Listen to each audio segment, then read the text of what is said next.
So hello again, welcome and welcome to the Silver Tent TV, and this is our group, and we're going to be talking about what's your funeral. So having those choices, maybe some choices maybe that some of us aren't familiar with around different types of funeral. Choices, maybe some choices.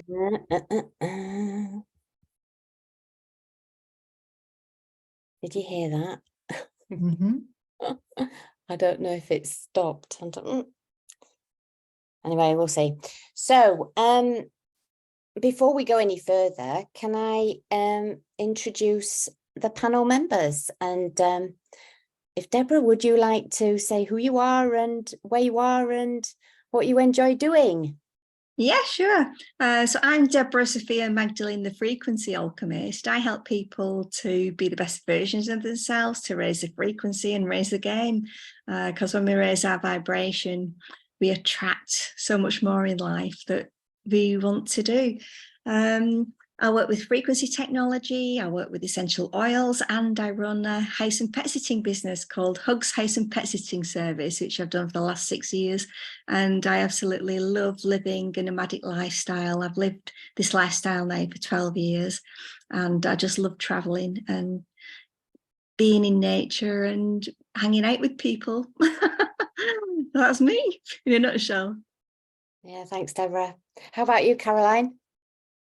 Well, like Deborah, I'm a house and pet sitter, so we're both nomads, but I am way more virgin than she is. I've only been doing this for 2.5 years and absolutely love it. I unashamedly position myself as a house sitter for high net worth families so that I get to live in the most beautiful places. In my other life, I'm a cognitive behavioral hypnotherapist and a mindset trainer. I came to that quite late. I'm 62 and I did a massive, great big life swerve when I was 50 and went back to college to train as a therapist. But realized quite quickly that actually spending all my time with severely depressed and anxious and traumatized people, there are others who are much better at that than I am. And what I really was excited by was what people were able to do and who they were able to be once they got their energy back, once they'd fixed, you know, the stuff that they came to see me for. And I segued into kind of, well, I call it mindset training because I train people in a process in how to think in a healthy and flexible way. But I guess most people would call me a mindset coach and a speaker. So that is me. And wild beach walks is my thing. And I love looking after the animals when I'm here and being out in nature. And I'm a relatively new active person in Silver Synergy and the Silver Tent. I love the community here. Yeah. So that's me. Thank you, Caroline. Yeah, my name's Sundy, and if you don't know what I do, I am an estranged parent coach. I sort of fell into this slightly by accident. It definitely wasn't something that was on my to-do list as a mum that has been left out of her adult children's life, and I have a community on Facebook who I serve. And it sort of fills my heart to be able to support parents who've been cut out of their children's lives, helping them move through the grief, learn some new communication skills, and also to help people to get in touch with their creativity. What are they going to do whilst their children are off doing their own thing? Because very often as women, I think we find that we've really identified with being a parent, being a mom, and to lose those roles is quite a shock for many. So that is my work, that is my service. It feels very privileged to be able to serve that community. It's not something that you come across on a day-to-day basis, really. And my joy is getting out on my bike and foraging in hedge bottoms in Yorkshire. That sounds rather strange, doesn't it? But finding wild things to eat and put into infusions. And I've actually got something here that is, you can see with this backdrop. No, you can't. There's an invisible glass, look. In there's a bit of meadowsweet, a bit of late meadowsweet, and I've had that in the fridge, and I like experimenting with things that I know. So I make sure that I know what these hedge bottom tree foraged ingredients, and I know a little bit more than perhaps I might have done 5 or 10 years ago. So that's me. And at this point, I just want to acknowledge that we would have had a fourth panel member, and she may arrive. And if she does, we'll just let her in and include her in the conversation. And so welcome again. And I think for me, I'd love to kick us off with this first question. We've got a few questions just to get the conversation rolling. And this first one is, what drew you to this conversation? What attracted you to say yes to being a panel member here today? And I can talk about why I thought it might be a good idea to talk about it. But if you would like to kick us off, what drew you here? Okay, well, I remember seeing you post in the group, and I think you'd phrased it about unusual funerals, or what type of different funerals are there. And what drew me was when I was in Peru, it was in 2014. I was living in like a mud brick house up a mountain on a coffee plantation, and nursing a lady who was coming to end of life. I'd gone there with her daughter, who was a doctor, and it was like a really, really interesting experience doing this in a different country and then comparing it with how we have a very, very different attitude to death here. So it's that drew me to this conversation, because over there, when you die, it's a celebration of life, and it was completely different. And I'll always treasure that experience. You can't buy experiences like that, and it was something that will stay with me forever.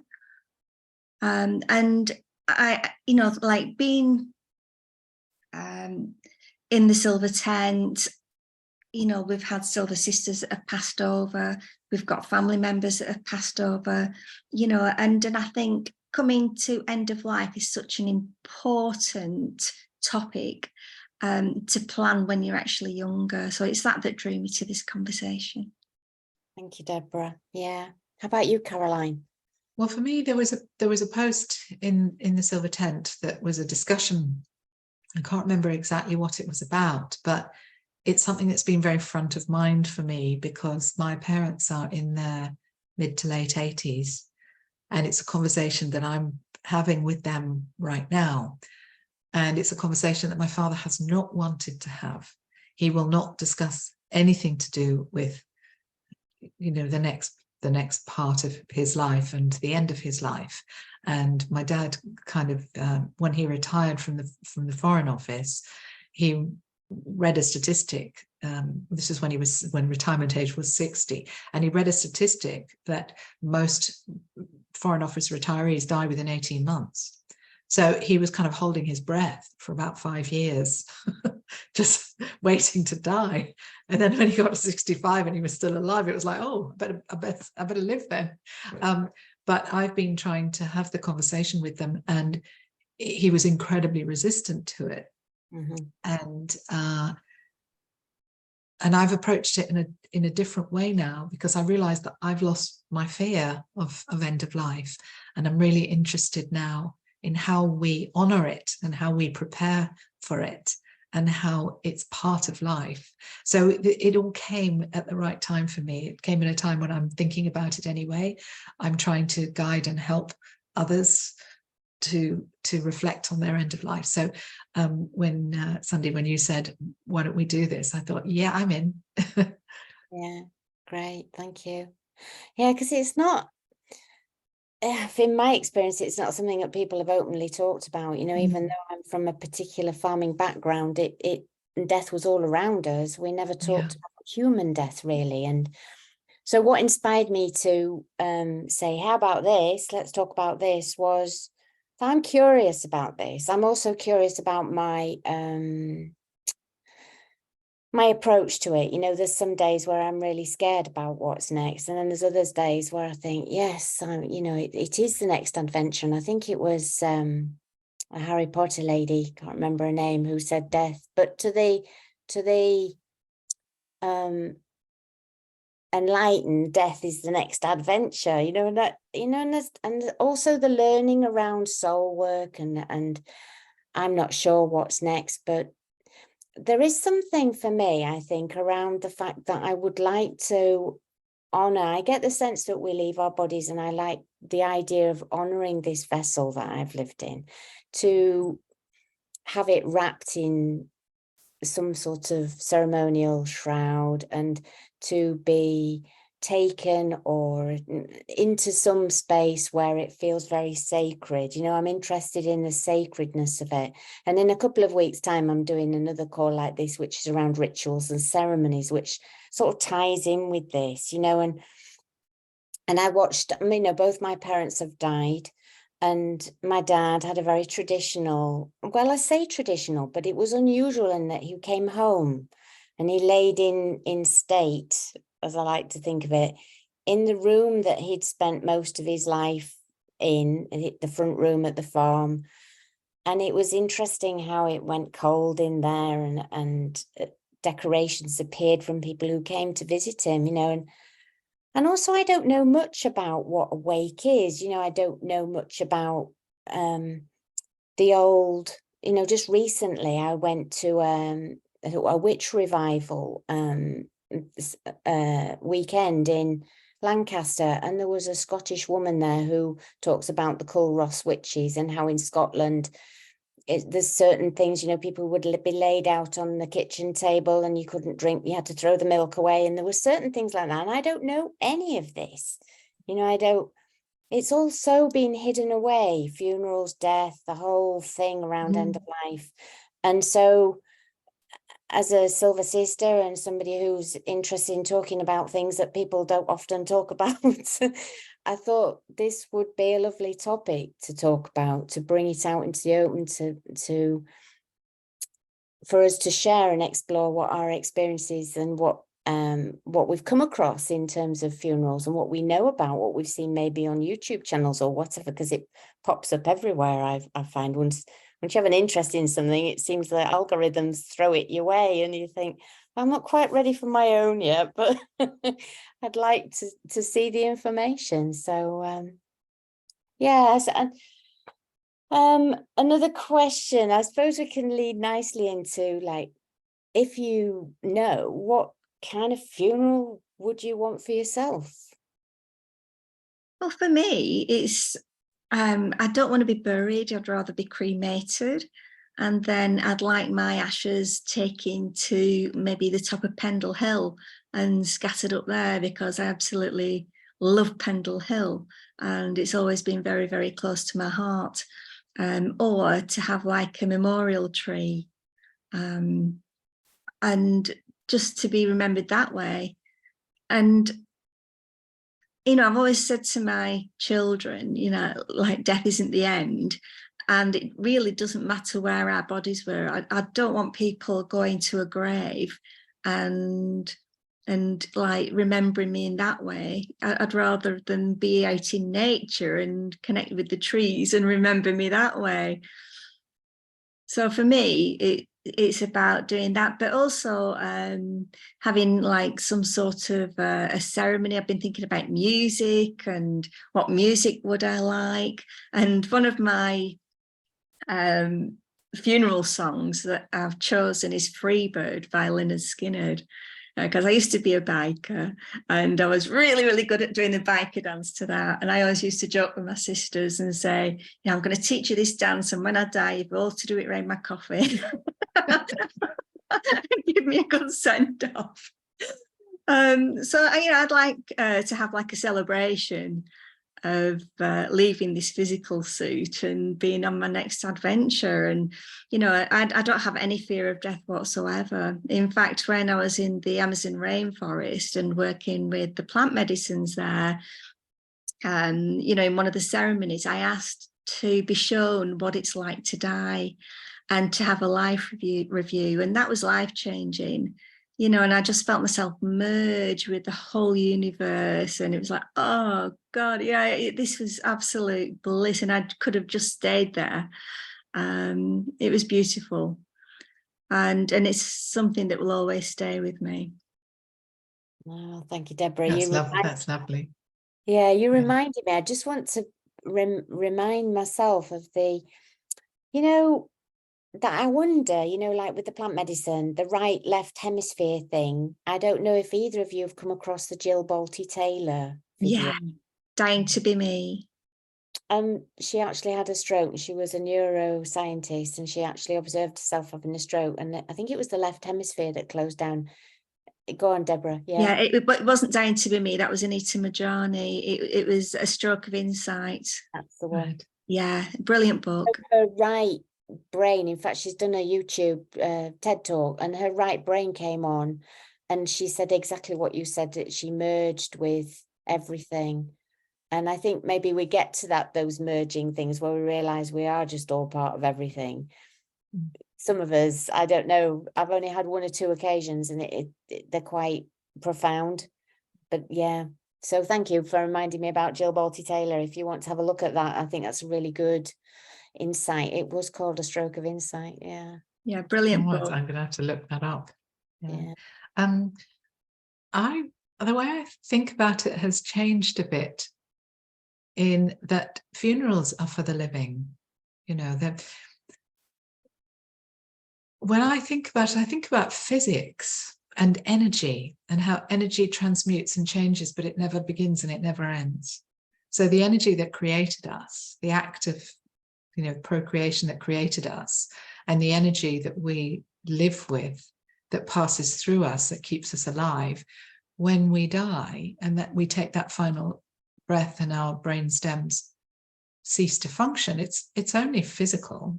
You know, it's only the envelope that ceases to function. The energy goes elsewhere. And I think that, for me, explains why we are at one with everything. And actually, we're at one with everything anyway, but it's just that we get so caught up in this envelope and what it's going through and what's around it, that we lose sight of that external, the fact that, you know, we are part of everything. And it's only when we have those experiences, whether it's, you know, plant assisted, or whether it's some sort of mental breakdown frees us to do it, or whatever it is. I've heard numerous people talk to me about how they felt that they knew everything and they were part of everything and there was nothing to fear. And so I've had that experience from other people often enough to no longer be afraid of it, and to know that when my energy leaves this body, it will go on to something else. It will become part of everything else. And this is just the envelope that it was living in for a while. And so my body doesn't need me to do anything with it when I die. It's the people who are left behind who need the ritual, who need the sacrament, who need to say goodbye, you know, in some way. So I've left my body at the moment to science. So I wanted to be a medical, you know, assistant. I wanted medical students to learn on me. And that's what's in my will, and I'm slightly changing my mind on that. I'm not married, and I don't have children. So I don't know how important it is for the people who I'm leaving behind, my family and friends, that they have something to say goodbye to. I don't know.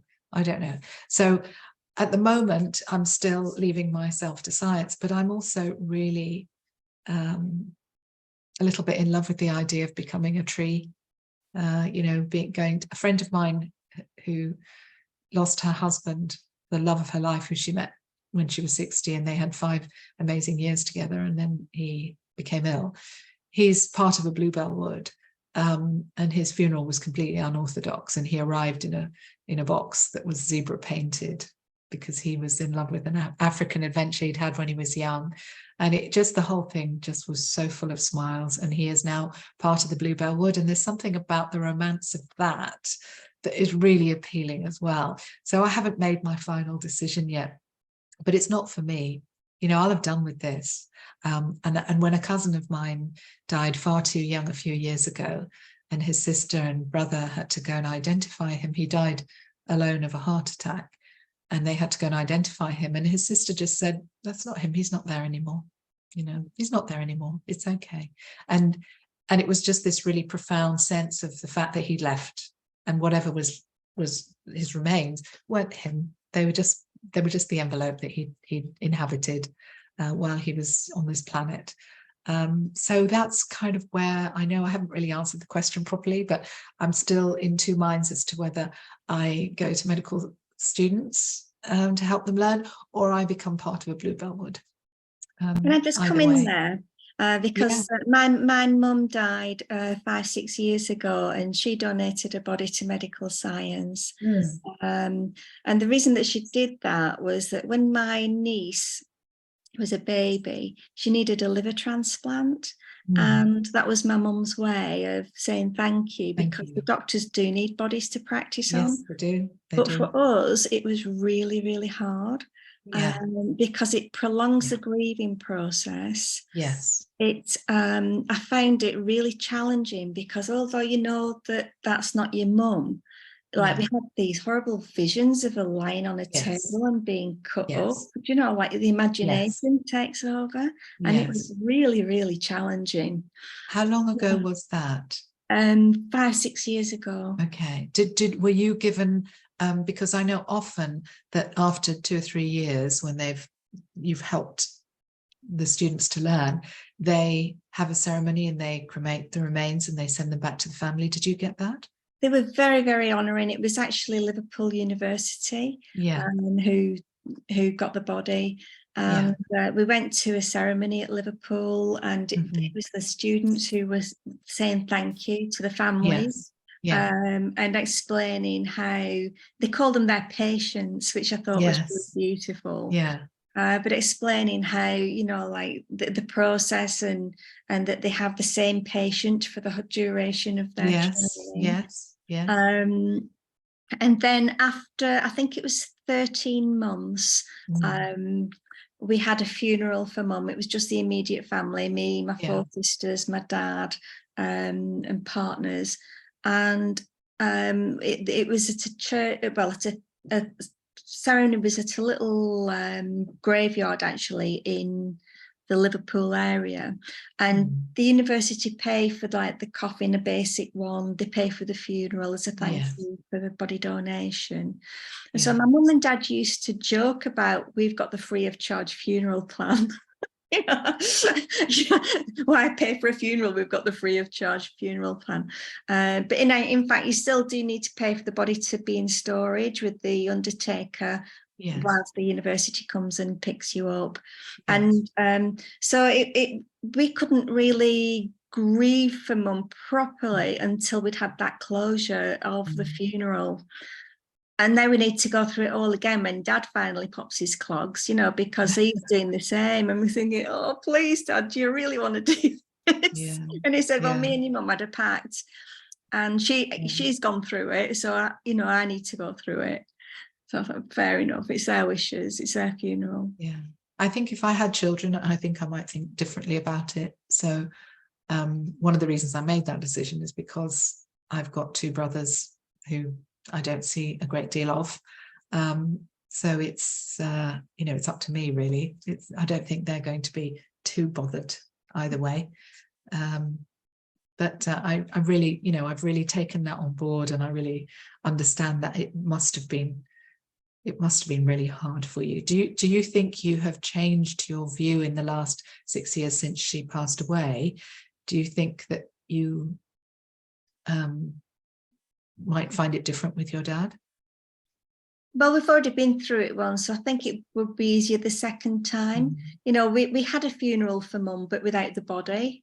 So we had a church service and invited people and had a ceremony for her, and then like refreshments afterwards. Celebration of her life. But it was really weird, like not having the coffin there. Remains, very, very weird. But you do need a backup plan as well, because it's not guaranteed that they can take that's right. It depends on what time of year it is. It depends on if they've got any availability in the morgue. It depends on what the reason of death is as well, because and the condition of your body. No, you do need a backup plan. Thank you, ladies. Very rich conversation around medical things. My choice, I like you, Caroline, I haven't decided. I think perhaps you don't for quite some time, but I've explored my ideal would be just sitting down at the bottom of a tree and checking out there like animals do. Yeah. Yeah. I don't think that's allowed these days. You can do it in the States. You can do it in America. Yeah, Yeah. there's something for me about there's one place left in on top of my mum and dad. You know, there's a coffin in the churchyard in the village that I grew up in, and I've sort of expressed to my siblings that I might like to go in there because I want to be buried. And the reason why I want to be buried is because as a child, I used to watch things on the farm, and I used to be fascinated by how things that were dead in the fields, if they'd been there for some time, the grass, you were talking about energy, the grass was absolutely vivid green. And that, of course, when I was little, I didn't really understand that. But now as I've got older, the actual energy of the body. Yeah, they were fed. Was feeding the grass. So yeah, I would like to go into the ground. Sounds a bit scary. But also there's that thing, you know, the image that I had that I put on, that image and that little bit of article that inspired this in me was that article of those 6 people carrying at hip height somebody who was very lightly, not in a coffin, just laid on what looked like boards with shrouds around. And it sort of inspires me, you know. I think for me, I think we perhaps have this fixed notion of what it's got to be like. And I think when people start to poke around, the things that we perhaps feel aren't available or even legal, we find that actually it is available if there's enough energy pushed. And I've seen some fantastic sort of alternative types of funerals, some of them partly traditional, and then having this wacky part that actually is what the person who was leaving their body wanted for their funeral. And I do get a sense, you know, that in some ways this honoring of this body, I get really in tune with my body at the moment, probably because sometimes it's poorly, you know, or it aches, and as we get older, it's sort of tuned in my gratitude towards this thing that I chose to incarnate into, and how sometimes brutal I've been towards it. Francesca and I joke, once I said I use my body like a hammer in life, and she said I've used mine like a cushion, you know. And I'm just thinking those different ways that we've used our bodies. And so for me, it's about honoring this vessel and giving it back to the land in some way. I know probably putting it into a coffin isn't, and putting it into a coffin and into the ground and on top of my mum and dad, there's some sort of romantic part of me, isn't there? Obviously, mixing my remains with my mum and dad sounds quite, it might sound strange, but for me, actually, they are the people that their bodies were the people that I came through. So it sort of feels sort of comforting in a way. And I'm the youngest, so I don't know if that plays a part. But I also recently was inspired by a comedian, and for the life of me, I can't remember her name. You might have seen, she did a TED talk, and she was talking about how she was dying. She'd got lung cancer. She's a very well-known American comedian. And she was doing this TED talk saying she was dying. She got lung cancer, and she went, "Ah, poor me. Yes, I know." And then she explained that she'd had a voracious appetite for life. She'd had her fill, and she wanted to be buried because she said, and all the detritus and all the things that will eat me, I think they'll have a banquet, she said. And I mean, it freaks you out thinking of being eaten, but then, you know, we're so sanitized, and it's like, yeah, I mean, it's an issue. You know, there are lots and lots and lots of us on this planet, and we're big, lumpy, you know, wet creatures. We have to find ways to deal with us, as well as, you know, offering our people an opportunity to grieve. There is a real practical issue. And I was listening to something on the radio about a new process, which kind of, I think it uses something like lime, and you place the body in it and overnight, and it reduces it to bones, to the clean calcium of bones, and that is easy and non-toxic to spread and to because, you know, it's energy heavy cremation. I have an issue with fire. I think I'm scared of fire. And I know the thing is that I know I won't be here. I won't be here. But there's something about fire that still bothers me. I haven't quite come to terms with fire, but it's really polluting.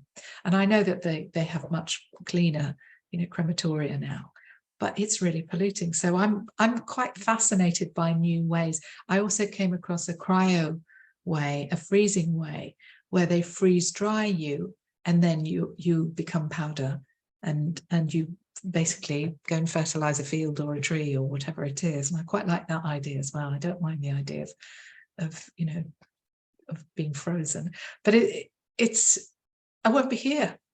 I won't be here. You'd be watching though, maybe.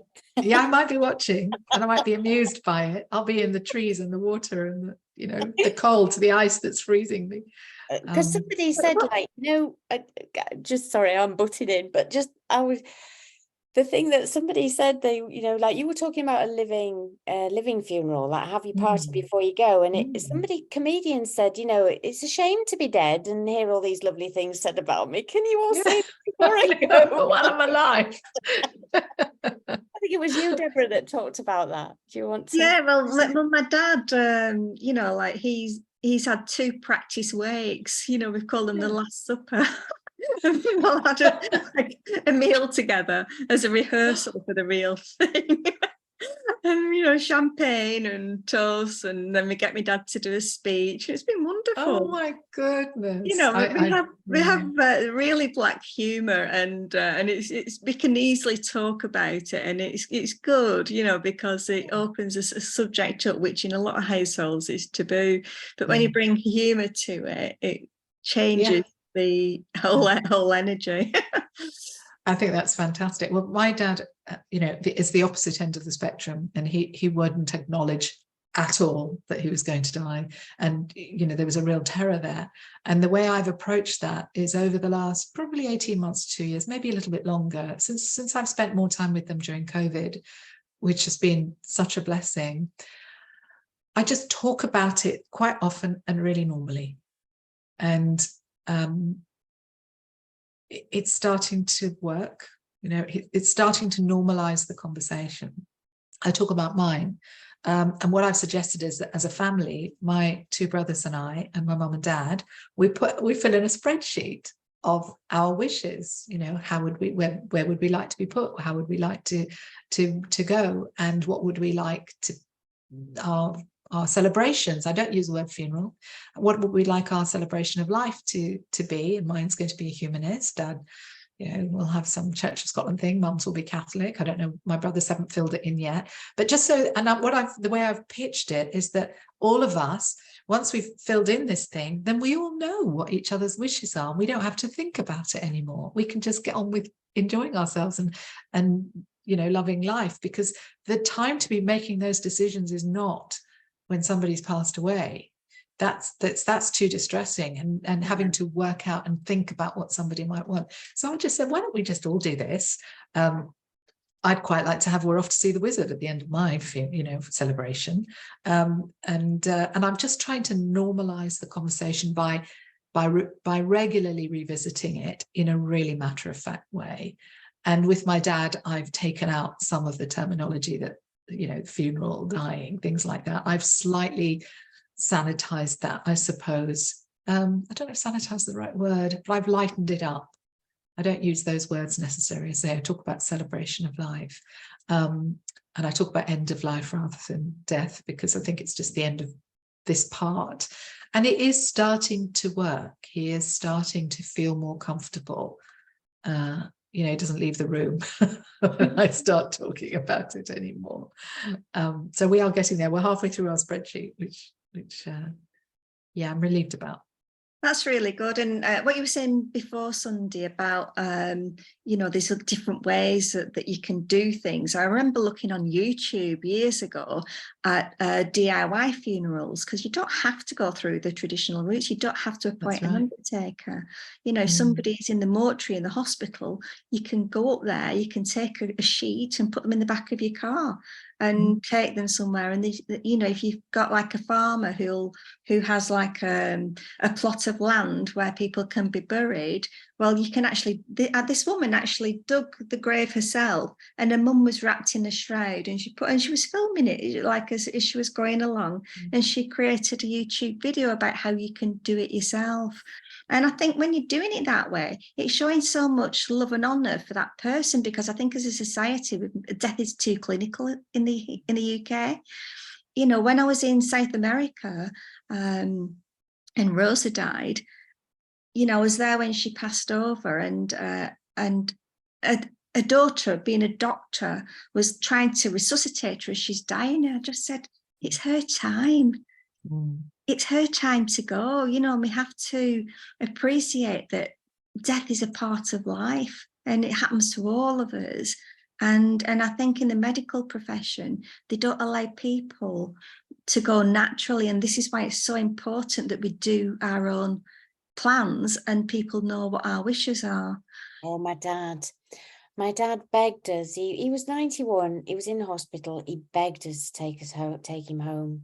And the nurses really struggled to let us go. He said, we can't put him on a drip or anything.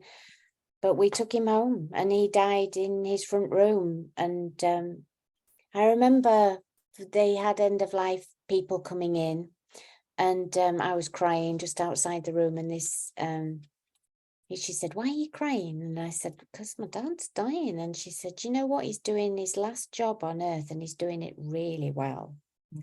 And that was so comforting, because he wasn't strapped up to anything. He wasn't having any medication. He was just easing his way out.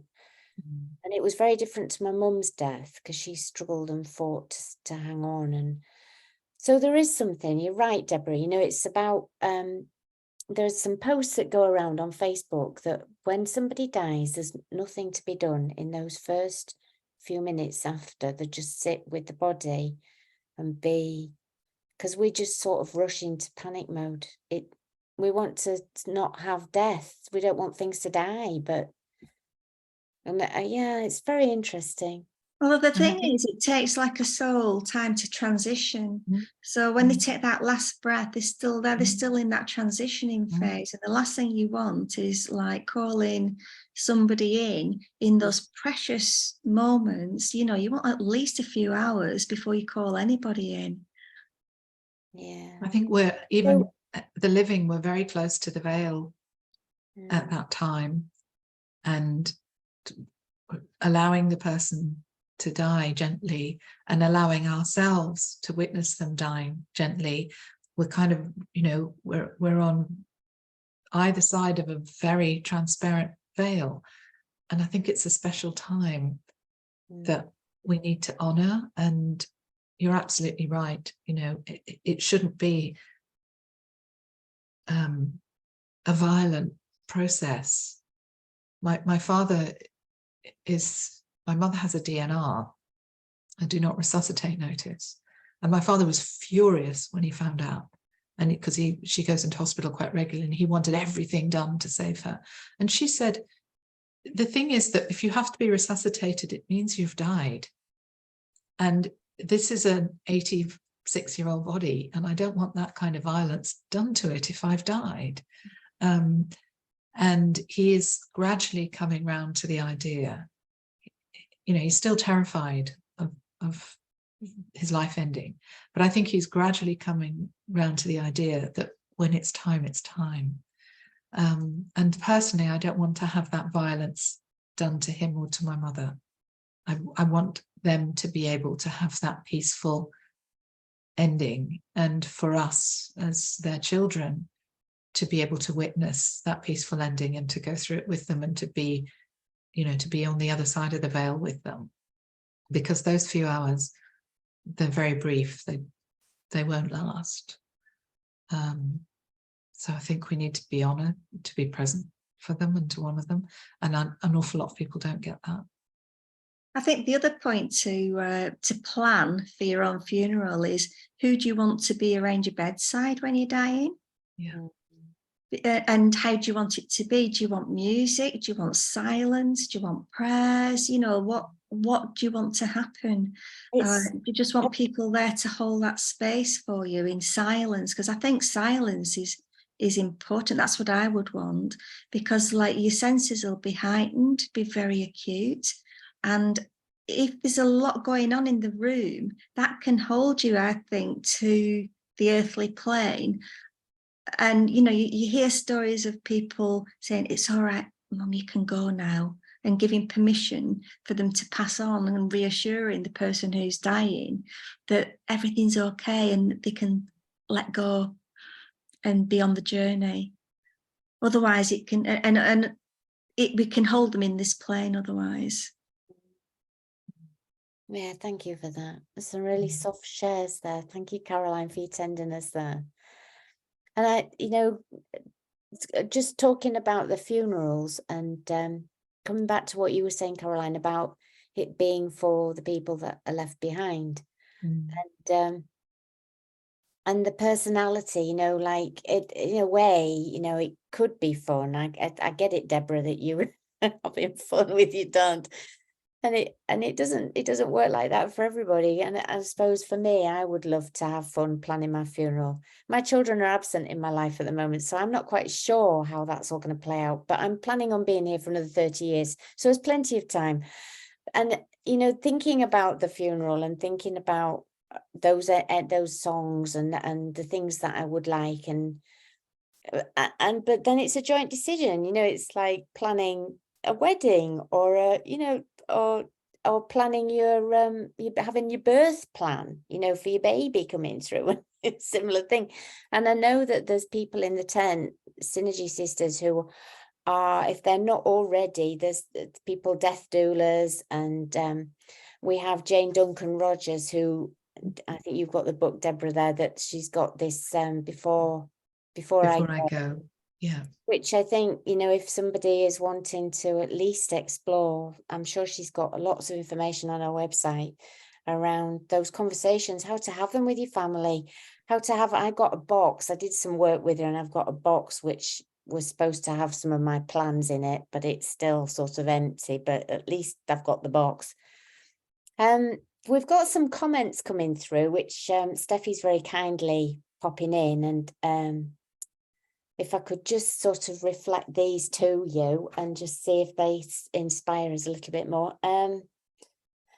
So Steffi herself has put, as far as I'm aware, leaving a body to medical science these days is quite a complex process, and as much as they need it, they're extremely picky.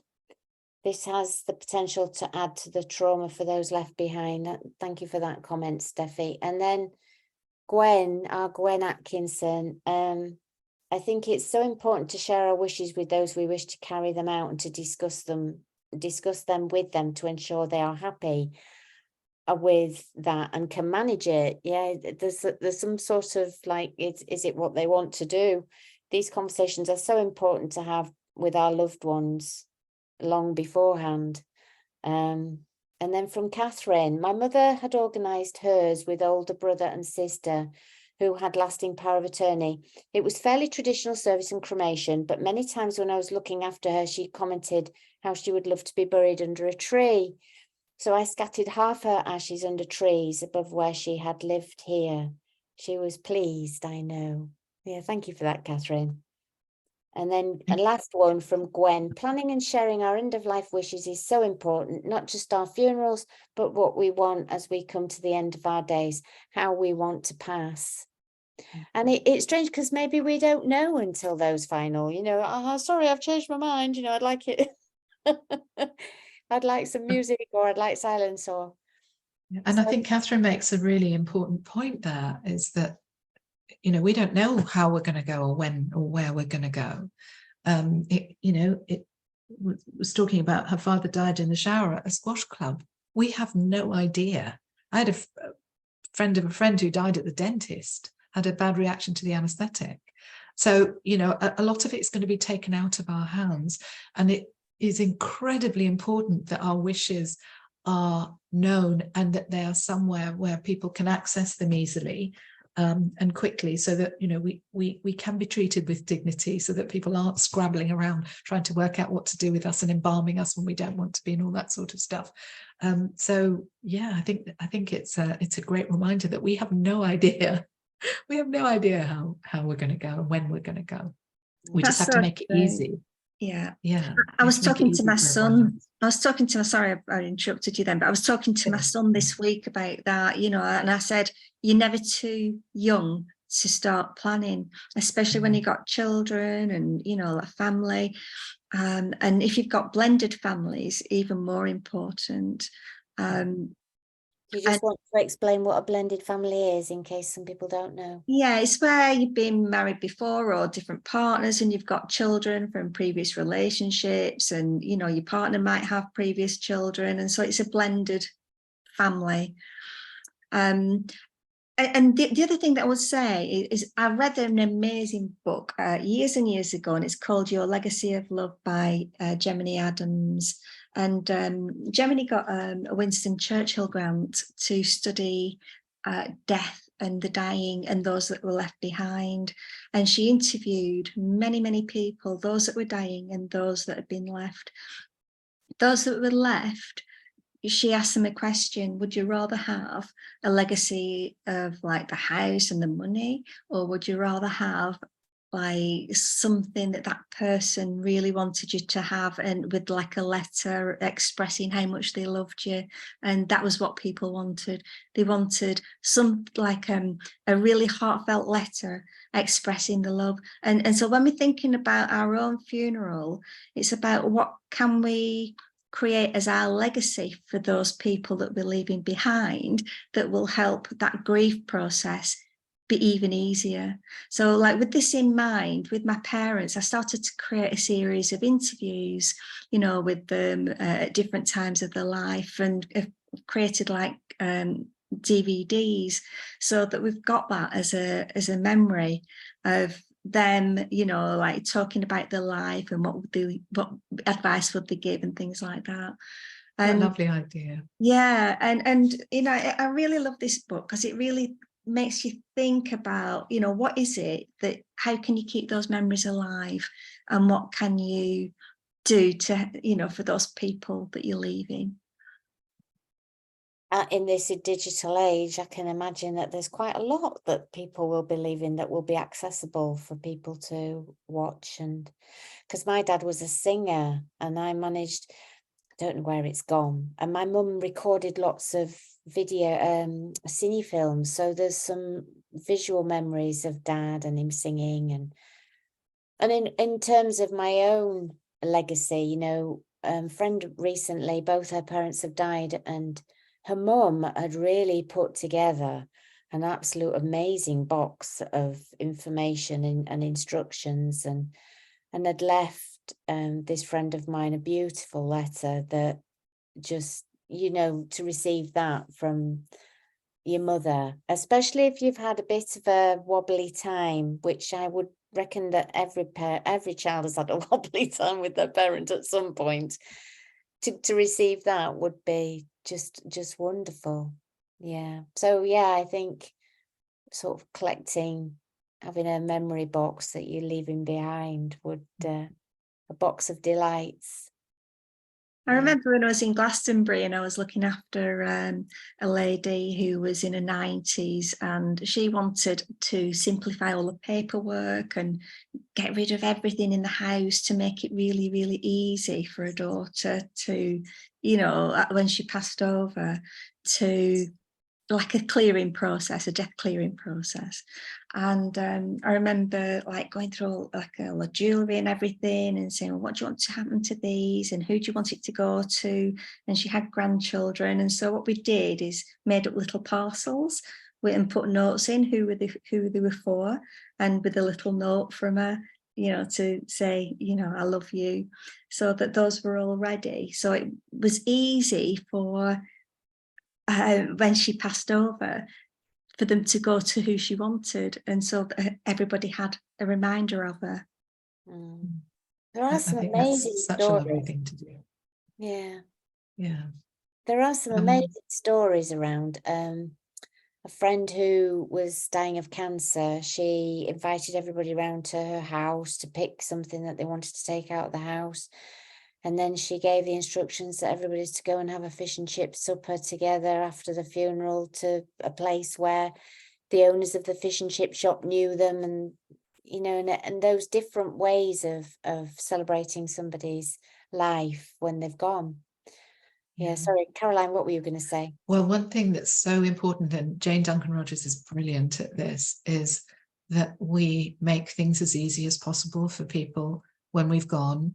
The whole decluttering thing, but the will is so vitally important. My best friend died 6 years ago, and she and I were having a challenge where we updated our wills because she was divorced and her ex-husband was still her prime beneficiary. So we were writing our wills, and she died, and they never found the password for her laptop. So I knew, and I said to them, she is writing another will. She expressly said to me that she didn't want anything to go to his side. And the thing is that when somebody's divorced, if they die, their ex is considered to be deceased, but their ex's heirs will then inherit their share. So this man that she divorced, who you know, for very, very good reasons, had 2 sisters who made her life hell for many years. And those 2 sisters inherited 60% of her estate because her up-to-date will was not found. And that hurts me still. I can't, I'm still angry about that actually her ex-husband, you know, would have shared in that. But he allowed that to happen, knowing that her wishes would have been that his side of the family didn't inherit it, you know, that he didn't get anything and his sisters didn't get anything. They got 60% of a substantial estate. So we have to make sure that our affairs are in order. And Jane, her book, you know, Before I Go, is great, and her programs are great for helping us to do the practical stuff that we need to do. Because as I say, 6 years later, I'm still angry about that. I'm really unwilling to let that go. But it happened, and it devastated her family. We're coming up to the end, but I'd like a little bit of a quick round of so crying, dressed in black, all of that stuff. Like, do you want people to cry? Do you want people to be dressed in black? Like, can you visualize your funeral? Where are you? What's it like? What's going on?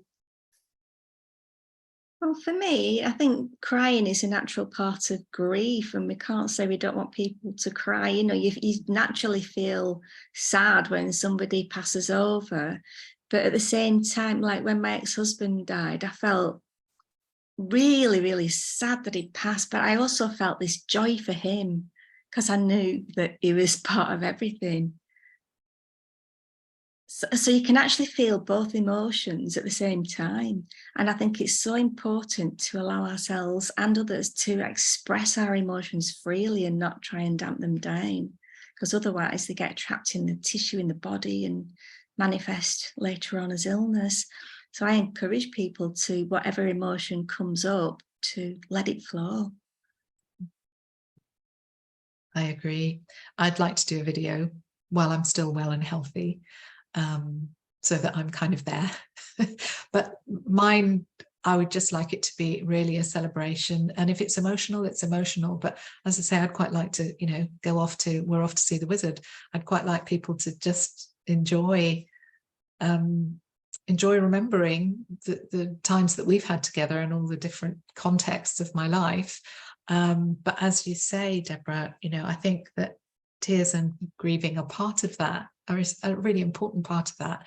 But I hope mine is one hell of a party. That's all I can say. Yeah. Thank you, ladies. Wonderful conversation. Oh, I definitely don't want the black either. No, no. I'd love a lot of colour. Come in all colours, Yeah. Okay, so thank you so much for watching this conversation. You can watch it again, you know, it'll stick around in the Silver Tent, and it'll also get posted up onto the Silver Tent TV YouTube channel. And if you haven't already subscribed, I suggest you do, because there's some wonderful conversations with a bit of a difference from us over 50 silver women with wisdom worth sharing. And yeah, I'd like to say thank you to Deborah and to Caroline, and also to Charlemagne, who didn't make it in, but thank you anyway. Okay, and Thank you. Thank Bye-bye, you, everybody. Sunday, for putting this together and inviting Yeah. us to participate. Thank you. Thank Thank you. very much. Thank you.